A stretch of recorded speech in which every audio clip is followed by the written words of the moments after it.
नमस्कार, स्वागत है आपका न्यूज़ 18 के डिजिटल प्लेटफॉर्म पर। मैं हूं आपके साथ ईशा खान।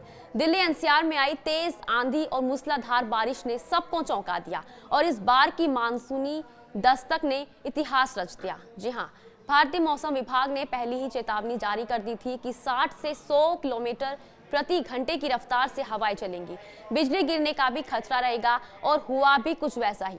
शनिवार देर रात 2 बजे दिल्ली एनसीआर में मौसम ने अचानक करवट ली। गरजते बादल, गड़गड़ाहट और फिर मूसलाधार बारिश ने पूरे दिल्ली एनसीआर को अपनी गिरफ्त में ले लिया। तेज हवाओं ने पेड़ गिरा दिए, ट्रैफिक जाम कर दिया और जनजीवन अस्त व्यस्त हो गया।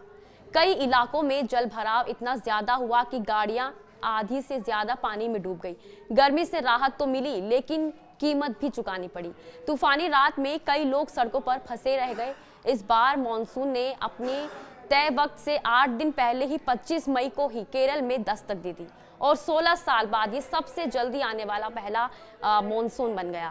साल 2009 में ये 9 दिन पहले आया था, लेकिन इस बार 8 दिन पहले ही आकर मौसम विज्ञान के रिकॉर्ड में जगह बना चुका है। आमतौर पर मॉनसून 1 जून को केरल पहुंचता है और 8 जुलाई तक पूरे देश को कवर करता है, लेकिन इस बार इसकी स्पीड कई ज्यादा रही और अनुमान है कि 4 जून तक मध्य और पूर्वी भारत में भी ये पहुंच जाएगा।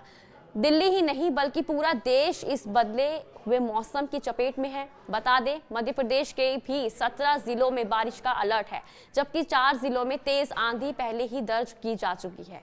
छत्तीसगढ़ में प्री मानसून की एंट्री हो चुकी है और अगले 7 दिन बारिश का येलो अलर्ट जारी रहेगा। वहीं बिहार के सभी 48 जिलों में बारिश की संभावना है। पंजाब की बात करें तो वहां पर भी 12 जिलों में बारिश और 4 जिलों में लू की स्थिति बनी हुई है। और पश्चिमी राजस्थान, जहां हीट वेव का कहर जारी है, जैसलमेर में पारा 48 डिग्री तक पहुंच चुका है। राजस्थान की बात करें तो वहां पर शेखावटी अंचल में तूफान ने जमकर तबाही मचाई। सीकर के बाद झुंझुनू जिले में तूफान से खासा नुकसान हुआ। सीकर जिले में तेज आंधी और गर्जना के साथ ओलों की बरसात हुई, इससे पूरा शहर जलमग्न हो गया। वहीं झुंझुनू में भी तेज बारिश और आंधी के कारण कई इलाके अंधेरे में डूब गए। अब सवाल ये उठता है कि आखिर इस बार मानसून इतनी जल्दी क्यों आया। विशेषज्ञों के मुताबिक अरब सागर और बंगाल की खाड़ी में नमी इस बार सामान्य से कई ज्यादा रही। समुद्र तापमान भी ऊंचा रहा और यही कारण है कि मानसूनी हवाएं जल्दी और तेजी से सक्रिय हो गई।